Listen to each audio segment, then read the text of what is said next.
অকেজো পড়ে আছে করোনা পরীক্ষার পিসিআর মেশিন, নেই কিট সরবরাহ। সব মিলিয়ে পুরোপুরি বন্ধ রংপুর বিভাগের ৮ জেলার করোনা পরীক্ষা করাতে গিয়ে ফিরে আসতে হচ্ছে সিটি কর্পোরেশনের স্বাস্থ্য শাখা থেকেও। রংপুর বিভাগীয় প্রতিনিধি লিয়াকত আলী বাদলের তথ্যচিত্রে ডেস্ক রিপোর্ট, ক্যামেরা ছিলেন আলী হায়দার রনি।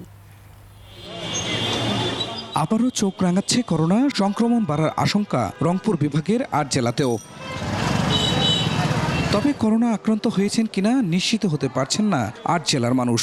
তারা টেস্ট করবে, কোনো যন্ত্র যদি নাই। করোনার পরীক্ষা করার জন্য সিটি কর্পোরেশনে গেলাম, যে দেখি করোনার পরীক্ষা করবে সে কিটটা নেই। কিটের কারণে করোনার পরীক্ষা হচ্ছে না, এটা অত্যন্ত দুঃখজনক। মাঠের অলরাউন্ডার আমি, আর ঘরের অলরাউন্ডার টাইলক্স।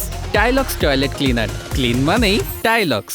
দিনাজপুর মেডিকেল কলেজ হাসপাতালে একটি ও রংপুর মেডিকেল কলেজ হাসপাতালে দুটি পিসিআর মেশিন থাকলেও সেগুলো এখন অকেজো, নেই পরীক্ষা নিরীক্ষার সরঞ্জামও। দীর্ঘদিন যেহেতু কোভিডের পরীক্ষা নিরীক্ষা হয়নি, এগুলো বন্ধ ছিল, তো নতুন করে চালু করতে গেলে মেশিনগুলো একটু ক্যালিব্রেশন করতে হয়, সেটার করার ব্যবস্থা চলতেছে। ক্যালিব্রেশন হয়ে গেলেই আমরা